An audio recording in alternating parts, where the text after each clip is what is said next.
Consultorio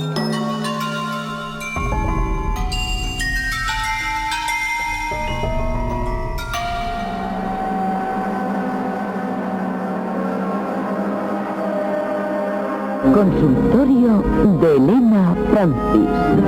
Hola, amigas todas, oyentes, seguidoras asiduas de este consultorio que ha aglutinado generaciones a lo largo de sus muchos años de existencia en las ondas. Carmelita, Carmelita, con mi frío la gente tirita, pero hay en la tierra un frío mejor.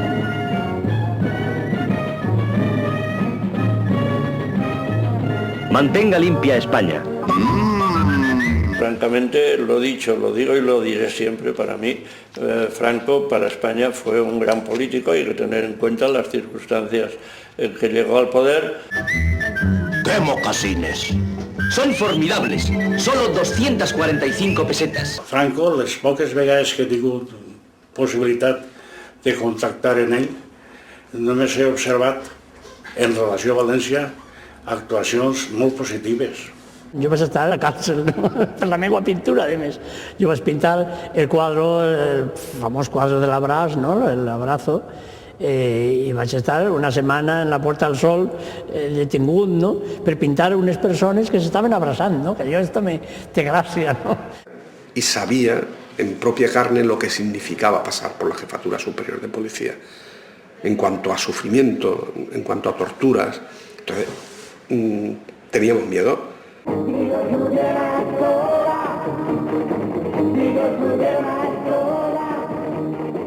En febrer del 68 van fer un recital organitzat crec que per alumnes de Belles Arts o alguna cosa en el Cine Arti de València, que actuarem els 4Z i Raimon, i l'endemà va vindre la policia per mi i ens van detindre a tots els 4Z. Plantejàrem un espectacle a partir de poemes d'Estellers, que era la Crònica Especial.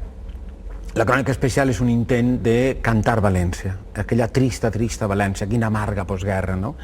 Y claro, quan enviam a la censura no se van prohibir. Hay un hecho indudable que no se ha reconocido, de una España deshecha en el año 39, hizo una España, dígase lo que se diga, próspera. Soy el representante directo de la casa Tully May, Tredi Pan y Chicago, Barcelona, que viene en viaje de estudio y a favorecer a este noble e inteligentísimo pueblo. La burgesia, sobretot la burgesia de la ciutat de València i de la ciutat d'Alacant, són burgesies liderades per gent molt espanyolista. El arroz de España. Molt en clau espanyola, que en definitiva és una clau molt antivalenciana. Aceitunas la española en tu mesa pon. I elits econòmiques i de caràcter urbà que desprecien clarament el seu país.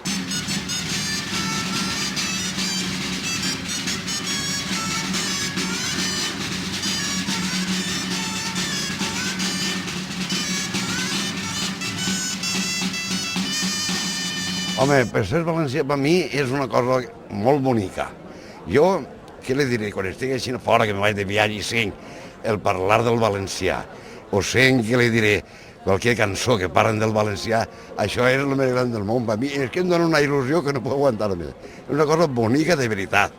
Hi ha un valencianisme molt irracional, molt que ve encara del xofloralisme i del regionalisme bien entendido. Nosaltres som d'aixòs valencians, però serrils, o serrils no, acèrrims, vol dir això. Que aleshores entén això, la barraqueta, la dolça barraqueta, la pinteta, la taronxeta, tot acaba en eta, curiosament.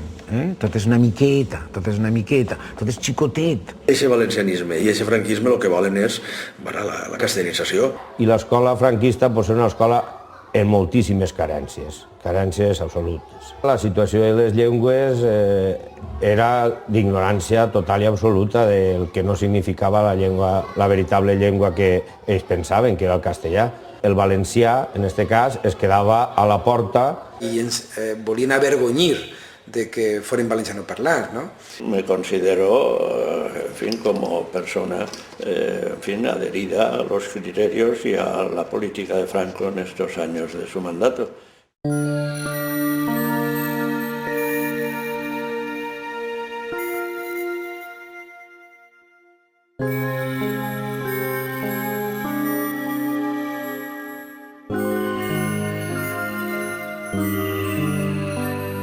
ser un d'aquells joves que la Guerra Civil es va agafar en plena formació i que això li va comportar tancar-se a casa seva, llegir molt, perquè va ser un autodidacta. Era un home modest, era un home, jo crec que tímid, era un home molt humà, però que li sabia mal que aquestes coses que estava parlant en ell se n'adonara, no? Fuster fou un revulsiu. Jo crec que era l'antídot a una societat mediocre i extremadament autosatisfeta en aquell moment. Per una banda, autosatisfeta, per altra banda, una societat vençuda. Nosaltres, els valencians, va ser un llibre fonamental per a despertar i atiar la consciència nacionalista, la consciència valencianista. Un projecte nacional, des de l'angle valencià, evidentment. Perquè el que ha convertit és nacionalistes espanyols en nacionalistes valencians. En definitiva, l'inici d'una via de construcció, diguem-ne, de països catalans. Però tampoc insistia excessivament en això. El llibre jo crec que ha tingut un aspecte molt positiu en haver suggerit, en el fet d'haver suggerit investigacions, estudis sobre aspectes que fins en aquell moment, per deficiències de la institució universitària, per desinterès de la gent, etc., no s'havien tocat. I al posar en marxa la problemàtica, hi ha respostes molt positives, les quals algunes vegades donaven la raó al que jo havia dit, altres vegades diuen, no, vostè s'ha equivocat. No he trobat en cap moment en ell una voluntat conscient o inconscientment d'imposar, en raó de la seva edat i en raó del prestigi intel·lectual que sobre els que anàvem per allí ell tenia, d'imposar el seu criteri. Què aconsegueix el fusterianisme? Pues que la qüestió valenciana, la qüestió nacional, siga central en aquest país, cosa que no era, no havia sigut mai, central. I és que no es podia confondre Espanya amb la Gran Castella. Espanya no és Castella ampliada, Espanya és una altra cosa, és Castella i altres coses, o no ho és. Però Fuster s'equivoca a l'hora de dinamitar absolutament tots els referents culturals populars de la nostra gent, no? Fuster, a més, ho fa des d'una opció quasi burlesca, sorneguera. Aquell llibre, per a mi, fou un llibre lamentable per a València. A mi me molesta molt les coses que deia de València i dels valencians.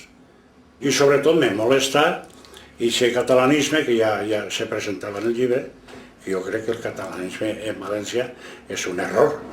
La gran revulsió de Fuster és la modernitat dels seus plantejaments, la modernitat de les seues idees, i això és el que realment fa mal en la burgesia col·laboracionista del règim i és el que la irrita. És un colp a les consciències. És modernitat. És parlar un llenguatge que se parla a França o a Dinamarca o a Alemanya, etc. Les tesis bàsiques de Fuster, que s'inventa un país, pues, continuen vigents.